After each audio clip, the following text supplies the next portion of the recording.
አርሰናልን ወቁት። ይሄ አርሰናል እንዴት ነው በእንግሊዝ ፕሪሚየር ሊግ ዋንጫ ከነ ዩናይትድ ጋር ከነ ቼልሲ ጋር ለዋንጫ የሚፎካከረው? ለገለጉት። ምንም ማስታመም አያስፈልግም። ወደዛ ወደዚህ ማለት ያስፈልግ። ዶርትመንት አርሰናልን በሜዳውና በደጋፊው ፊት ማለት ዘብዝፎ ጨምቆ አሰጣው።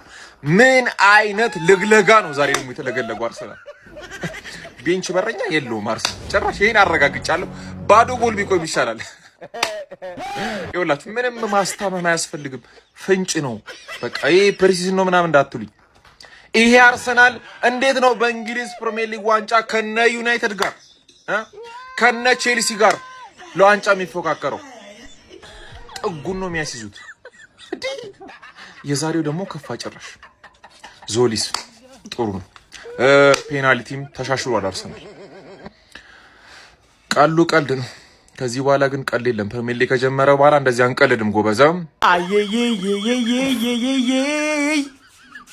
ቁረጥ ራሷን ጎያልይ የሆነ ነገር ትዝ አላለህም? የሆነ ነገር ረሳሁት። ምንድን ነው የምትረሳው? ምንድን ነው አንተ አረጀህ እንዴ? ገና አንድ ፍሬ ልጅ አይደለህ እንዴ? አትርሳ እንጂ እንዴ። ብትረሳት ምን ያስታውሳለሁ እንዴ?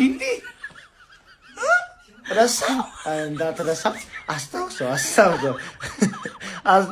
እንዴ። ምንድን 3-2 ተሸንፈናል። ማን 3-2 መሸነፋችን ብቻ አይደለም የሚያናድደው ነገር፣ በጣም ቅጥል የሚያደርገው ምን እንደሆነ ታውቃላችሁ? ኮርና ተከታታይ 3 ጨዋታ ላይ ይገባብናል። አርሰናል ማን ምንድነው ያየው ያለሁት 3 ጨዋታ ላይ ኮርና። ዛሬ ካየናቸው ነገሮች ግን በጣም የሚያስደስተው ነገር አንደኛው ምንድነው ዞሊስ የሚገርም ሳይኒንግ መሆኑን ያየው። ማን ምንድነው የሚያደርገው ይሶ አንድ አሲስት አንድ ፔናልቲ ያስገኘልን። ማን በጣም ትችላለህ። ገብቶሃል? ፕሪሚየር ሊግ ላይ ነገር መድገም አለበት። በጣም ማለት ይችላል። ማን ኗኔሪን አምና ለምንድነው ያዋስ ነው ቆጨኝ። ማን ሰከንድ አፍ ላይ ምን አይነት ጨዋታ ነበር ስትጮት የነበረው አንተ? በጣም ያምራል። ገብቶሃል አይደል? ማለት ማክስ ዳውመን ትንሽ ማቹሪቲ እና ትንሽ ሰውነት ትንሽ አንተ ጂም አገባም እንደ ጂም ግባ እና ጠብጥብ ሆነ እናቴ ትንሽ ሰውነት ካደገ ማዶኬ በትክክል ቤንች ታርጓል። ምክንያቱም ክሬቲቭ ነህ፣ ጭንቅላትን መጠቀም ይችላል። ገብቶሃል አይደል? በጣም ያበደ ነገር ነበር እያዩ የነበረው። ምንድነው 3-2 ለምንድነው የተሸነፍነው? 3 ጎል ለምንድነው ኮንሲድ የምናደርገው? ማን እኔ ቅጥል እያልኩኝ ነው። አሁን ምንድነው እየተፈጠረ ያለው? ገና ካሁኑ ታስገርመናለህ። ገና ካሁኑ የፕሪሲዝን ጨዋታ ላይ ማንዬ ምን አይነት ተጫዋች ነው ዞሊስ ጀማው? 3-2 እየተመራ ነው። በጣም አናዱኛል ጨዋታው ምናምን። ነገር ግን በዚህ ጨዋታ ላይ ያዩ ጥሩ ነገር አንድ ዞሊስ ነው። ምን አይነት ጥራት ያለው ተጫዋች ነው። ድንቅ ነው ልጁ ማንዬ።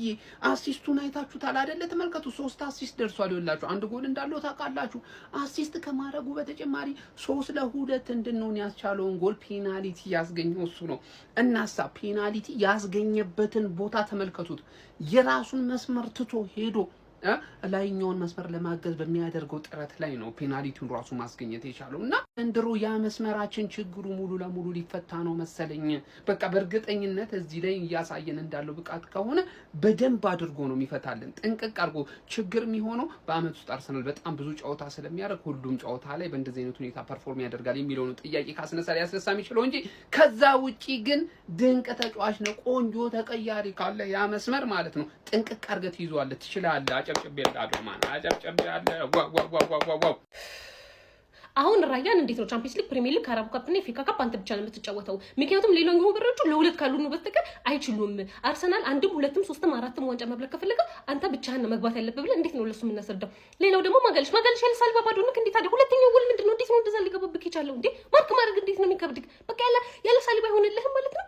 ሌላኛው ደግሞ ራይስ አርሰናል ያለንተ ባዶ ነው። በቃ ና ግባ፣ እንዴትም ሆነ ተጫወት። ከፈለክ ኳስ አትንካቁም። በቃ ዝም ብለክ እንዴ ባዶ እኮ ነው ያለንተ እንዴ። ምንድነው የምናደርገው? እሺ እንዴ ኬፓ ወጣ፣ ኬፓ ኳስ አትፈልግም። በቃ ተው ወጣ እንዴ። ጄሱስ በቃ እዛ እየጠሩክ ነው። መሄድ ነው ያለብህ እኮ ወንድሜ። ምንድነው እዚህ የምትሰራው? ለምሮ በግድ ውደዱኝ ምናምን የምትለው እንዴ? አንተ የግድ ኮኪ መዛዛፍ መጋበዝ አለበት እንዴ? አንተ እንድትወጣ ምንድነው የምትፈልገው እንዴ? በቃ አርሰናል ይሄን የሚፈልገው ሲቀጥል በዚህ ዋንጫ ልታበሽቁ ነው የምትችሉት። አትችሉም። እሺ አትችሉም። ምንም ነው ለኛ ይሄ ዋንጫ። እሺ ይሄን ሁሉ አመት ስንበላው ዝም ብለን ምናምን ነው ጀምር። ኤምሬትስ ካፕ ማለት እኮ የባል ዶሮ በሉት እኮ በቃ ማንም የመንገደኛ ነው እንጂ የሚበላው የቤቱ እኮ ብዙም አይደለም። በቃ እንዴ ለውጭ ሰው ጋበዝን ሀላስ በቃ ምንድነው የምትሉን እንዴ? ዞሊስ ጎበዝ ቪኒን ያስረሳህን እውነት ይቅርታ ስለጮኩት አንተ ምንም አላረክ እነዛ ናቸው እንጂ እዴ የፕሪሲዝኗ ቤቲ ኢዝባገ ስሰጪ ደግሞ አከለኪም አንቺ እዛም 3 እዚህም 3 ነው የሰጠሽው ደግሞ አከለኪም አትጾሚም ራሱ አንዳንዴ እኮ ጾም እኮ አለ እኮ አንዳንዴ እኮ እንዴ የፕሪሲዝኗ ቻምፕ ምን እሺ የአምናው ቻምፕ እንደዛ አይደረግም እኮ እንደዚህ አሰጣጥ ጭራሽ ደግሞ ኤምሬትስ ካፕ ራስሽ አዘጋጅተሽ ራስሽ የምትበይውን አረሰቦች አርሰናል ምን ይሆናል ተሸንፏል ዛሬም ሁለተኛ ተከታታይ ፕሪሚየር ጌም ላይ ተሸነፈው ወደ 3 ተሸንፏል በዶርትመንድ ከዚህ በፊት ደግሞ በቤቲስ 3-1 ተሸንፎ ነበር ቀጣይ ጨዋታው ከኮሞ ጋር ዌንስዴይ ጨዋታው ላይ ልክ የዛሬ ሳምንት ኮሚኒቲ ሺልድ ከሲቲ ጋር ይጫወታል ብቻ አርሰናል አንዱና ዋንኛው ችግሩ የሆነው ኬፓ ነው ብቻ ግን ይሄ ነገር መቆም አለበት ስፔሻሊ ከኮሞ ጨዋታ በላይ ይሄንኛውን ጨዋታ አርሰናል በዋንጫ ቢጀምር it would be better for the season እሺ ሰበቡ ምን ይሆን ይሄ በከረጃ የማንቸስተር ደጋፊ ቋጠሮ ሊባል ነው በእናትህ የዛሬው ሰበብ እስቲ መስማት ፈልጋለሁ እስቲ መድፈኞቹ አርሰናሎች በወዳጅነት የኤምሬትስ ካፕ ጨዋታ ከዶርትሙንድ ጋር ያደረጉት ፍልሚያ በዶርትሙንድ መደበኛው ጨዋታ ክፍለ ጊዜ 3-2 አሸናፊነት የተጠናቀቀ ሲሆን በፔናልቲ ሹታውት ግን መድፈኞቹ አርሰናሎች 5-4 በሆነ ውጤት ማሸነፍ ችሏል። በዚህ ጨዋታ ላይ ለመድፈኞቹ ሁለቱን ጎሎች ማስቆጠር ችለው የነበሩ ተጫዋቾች ቪክተር ዮኬሬሽ በፔናልቲ እንዲሁም ደግሞ ኢታን ንዋኔሪ በክፍት ጨዋታ እንቅስቃሴ ነበረ። ኢታን ንዋኔሪ ላስቆጠረችው ጎል አሲስት ማድረግ የቻለው ተጫዋች አዲሱ ፈራሚ ዞሊስ ነበረ። ዞሊስ አስደናቂ ጊዜን በወዳጅነት ጨዋታዎች ላይ ለመድፈኞቹ አርሰናሎች እያሳየ ይገኛል። ለማንኛውም እናንተ ስለ ውጤቱ ምን ትላላችሁ? ሐሳባችሁን አጋሩኝ። የፕላስ ምልክቱ መጫ እንዳትረሱ። እሺ ተውት፣ ሌላውን ነገር ተውት። ቆይ ተውት። ለምንድን ነው በሴቶች የገባችሁት? ምን ሆናችሁ? ወንዶች የተዱ ዛሬ ወንዶች ቀደው እንዲ ነገር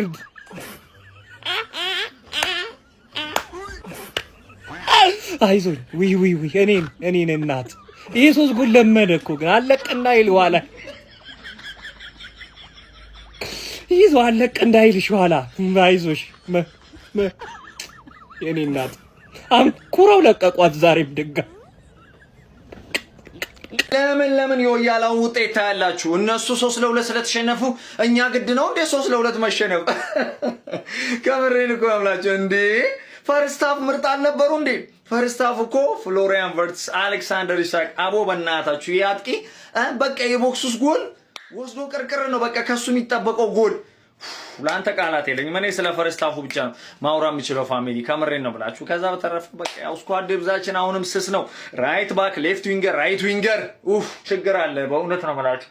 ኧረ በጣም ስኳዳችን ገና ነው እውነት ስስ ነው። በስመ አብ አካዳሚ ተጫዋች ነው የሚበዛው እንዲህ በቃ አይታችኋል። ፈርስት ሃፍ ላይ አብዛኞቹ ወደ ሰከንድ ሃፍ አካባቢ ላይ እንግዲህ ሁለተኛ ጎል ከተቆጠረብን በኋላ ጭራሽ ሁሉም ሲቀየሩ ያው እንግዲህ እንዳያችሁት ነው አፈግፍገው ነበር ሲጫወቱ የነበሩት የአካዳሚ ተጫዋቾቻችን አብዛኞቹ ማለት ነው።